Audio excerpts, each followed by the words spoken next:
Bismillahirrahmanirrahim. Assalamualaikum warahmatullahi wabarakatuh. Perkenalkan, nama saya Beni Sukmanegara.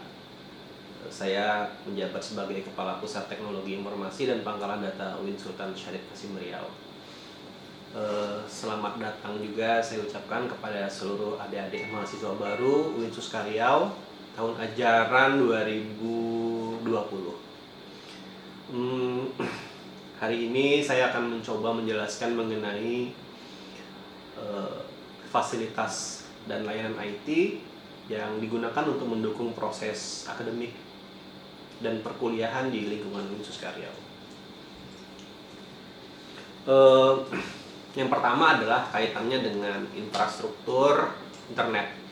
Jadi bagi adik-adik mahasiswa yang berkuliah di UIN Suska Riau, maka adik-adik semua berhak untuk mendapatkan layanan internet gratis. Tidak dipungut biaya apapun selama berkuliah di UIN Suska Riau, dan itu pelayanannya bisa mendapatkan voucher gratis dengan mendatangi customer care center yang ada di PT IPD, ataupun juga bisa melalui kontak yang disediakan di nomor, mungkin perlu dicatat ya, di nomor 08 C3 itu nomornya di 0811762773 customer care center. Jadi buat adik-adik yang ada kendala atau kebutuhan terkait dengan layanan IT dapat menghubungi nomor ini, termasuk juga untuk akses dan langganan internet gratis. Internet gratis ini hanya dapat dinikmati dalam area UIN Suska Riau. Itu yang pertama ya. Kemudian terkait dengan apps, dapat saya jelaskan bahwa di UIN Suska Riau kita sudah bekerja sama dengan Google dalam sebuah program yang namanya Google Apps for Education sejak tahun 2014. Apa itu Google Apps for Education? Adalah sebuah layanan yang memungkinkan kita untuk bisa melakukan proses support belajar mengajar menggunakan aplikasi-aplikasi yang disediakan oleh Google. Nah, apps-nya banyak ya. Pertama itu adalah Gmail. Nah, Gmail-nya ini bukan Gmail yang biasa adik-adik gunakan, menggunakan subdomain @gmail, tetapi menggunakan alamat uinsuska.ac.id, tetapi secara aplikasi menggunakan aplikasi Gmail. Kemudian email ini juga berfungsi sebagai single sign on. Jadi untuk mengakses apps lainnya cukup kita login menggunakan email tersebut. Nah, setelah kita login ke dalam Gmail, maka kita bisa mengakses aplikasi-aplikasi lainnya, antara lain Google Docs, Google Sheet, Google View, kemudian Google Mailing List, kemudian Google Maps, Google Drive dengan kuota yang unlimited, kemudian Google Earth, Google Translate, kemudian Google Classroom. Nah, ini penting ya, Google Classroom nanti kita akan bahas secara lebih detail. Kemudian YouTube dan Google Calendar serta beberapa apps lainnya. Nah, dalam proses perkuliahan, terutama dalam kondisi COVID sekarang ini, maka salah satu apps dari Google yang paling sering kita pakai adalah Google Classroom. Nah, Google Classroom ini adalah sebuah layanan yang memungkinkan terjadinya proses dukungan perkuliahan secara online. Nah, jadi nanti adik-adik bisa berinteraksi dengan dosennya dalam kelas kuliah tertentu menggunakan Google Classroom. Teknisnya seperti apa? Nanti biasanya akan kita lakukan pelatihan-pelatihan teknis secara lebih khusus. Mungkin menyusul insya Allah nantinya. Kemudian selain Google Apps selain Google Classroom ada lagi yang namanya e-learning UIN Suska Riau di alamat e-learning.uin-suska.ac.id yang itu dapat diakses juga secara gratis tanpa mengurangi bandwidth dengan mengaktifkan paket Ilmupedia dari Telkomsel. Nah, apa bedanya dengan Google Classroom? Sebenarnya perbedaannya hanya di sisi platform. Pemanfaatannya relatif mirip. Jadi kalau misalnya dosen-dosen di UIN Suskaryau itu menggunakan Classroom, maka biasanya mahasiswanya juga wajib mengikuti platform yang digunakan oleh dosen tersebut. Kemudian sebagian dosen lain ada yang menggunakan e-learning UIN Suska. Pada dasarnya itu sifatnya opsional saja. Silahkan nanti dipakai, disesuaikan dengan instruksi dosen masing-masing. Selain itu ada juga layanan e-learning lainnya seperti Edmodo, Psikologi, dan lain sebagainya. Kemudian terkait dengan video conference atau proses pembelajarannya, maka kita menyediakan fasilitas dari Google juga, yaitu Google Hangout. Nah, jadi Google Hangout ini sekarang berkembang menjadi Google Meeting namanya. Jadi kalau adik-adik udah terbiasa menggunakan Zoom, nah ini mirip sekali ya. Google Meeting ini adalah sebuah apps yang berfungsi untuk melaksanakan layanan video conference, di mana kita bisa berinteraksi, bertatap muka, kemudian melakukan proses pembelajaran, perkuliahan melalui media online. Nah, itu menggunakan Google Meeting. Jadi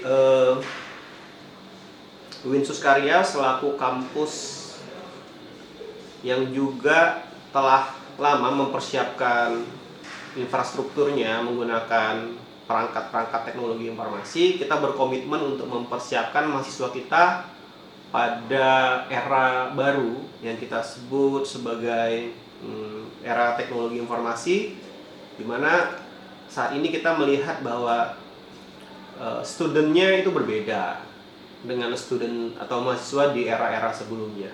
Kalau dulu kita seperti generasi saya, kita menyebut generasinya adalah digital imigran atau imigran digital. Jadi kami dulu seperti generasi saya itu awalnya generasi yang tidak terbiasa menggunakan perangkat-perangkat digital. Kemudian baru beberapa tahun belakangan ini, mungkin 10 tahunan inilah baru mulai berinteraksi dengan perangkat-perangkat digital. Makanya kita kalau kami ini disebut sebagai imigran digital. Nah, berbeda dengan adik-adik sekalian. Adik-adik sekalian ini kita bisa kategorikan sebagai digital natives. Adalah generasi yang sejak lahir barangkali sudah terbiasa berinteraksi dengan perangkat-perangkat digital seperti internet, kemudian googling gitu ya. Nah, itu sangat berbeda sekali culture-nya.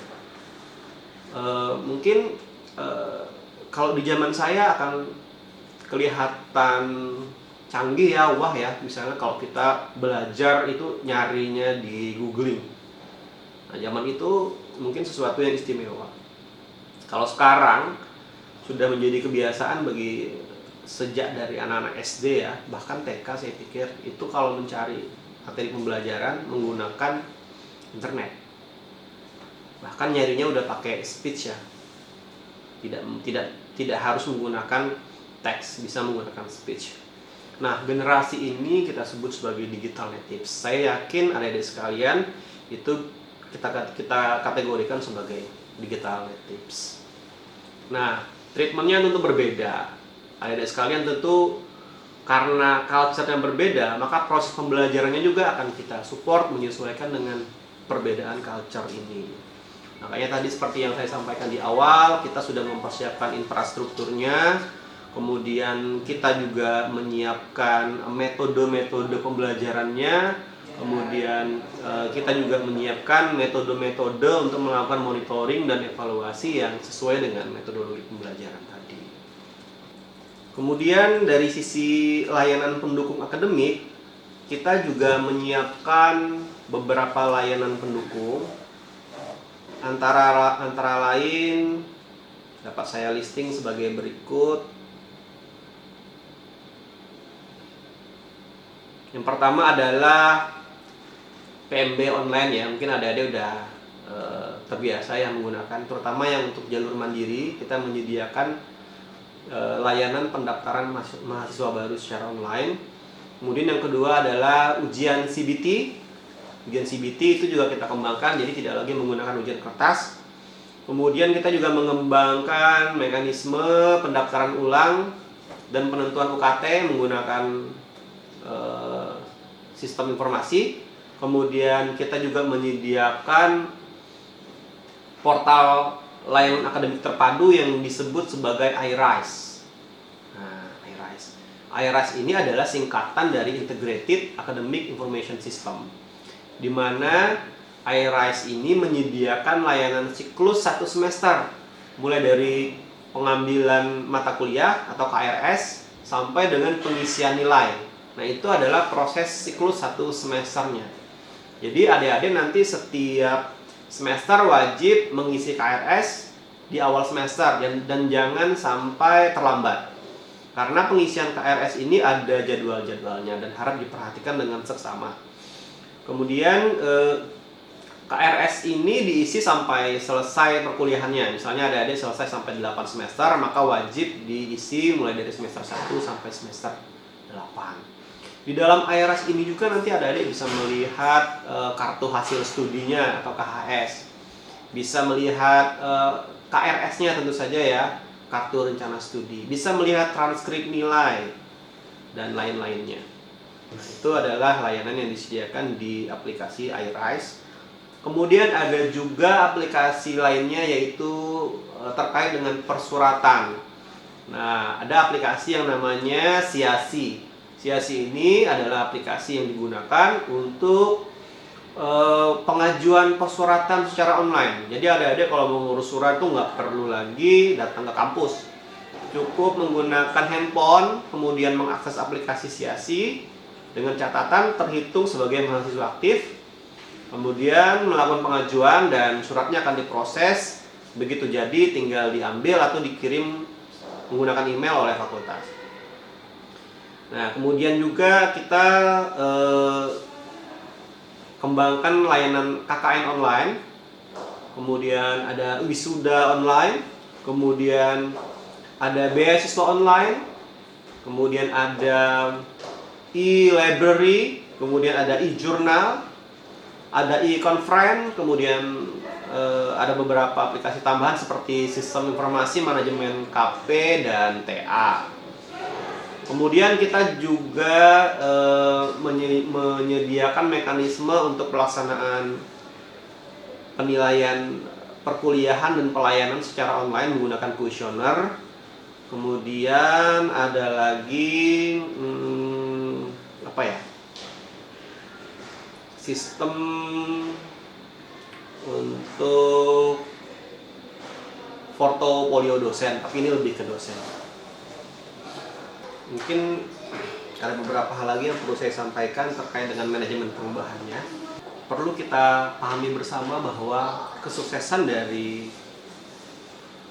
proses belajar mengajar saat ini, terutama dengan layanan berbasis IT, itu perlu kerjasama dari seluruh stakeholder, baik itu dosen, kemudian tentu saja mahasiswa dan sivitas akademika lainnya, untuk memastikan tujuan dari proses perkuliahan kita bisa berjalan dengan baik. Mungkin pesan saya terakhir adalah dalam kondisi COVID ini, kita tidak bisa memaksimalkan proses belajar mengajar sesuai dengan kondisi normal seperti biasanya, di mana ada hal-hal yang mestinya itu bisa terdeliver dengan baik seperti aspek psikomotor dan aspek afektif. Oleh karena itu, pesan saya kepada adik-adik sekalian adalah tingkatkan kemampuan belajarnya secara mandiri. Kemudian gunakan resource yang ada, yang tersebar di internet, baik itu dalam bentuk buku, dalam bentuk jurnal, dalam bentuk literatur. Dan itu akan menambah pengetahuan dan knowledge adik-adik sekalian, dan tidak terpaku kepada resource yang diberikan oleh dosen semata. Oke. Itu saja mungkin yang dapat saya sampaikan. Mudah-mudahan kita senantiasa dalam keadaan sehat walafiat. Saya akhiri dengan mengucapkan hamdalah, alhamdulillahirabbil alamin. Assalamualaikum warahmatullahi wabarakatuh.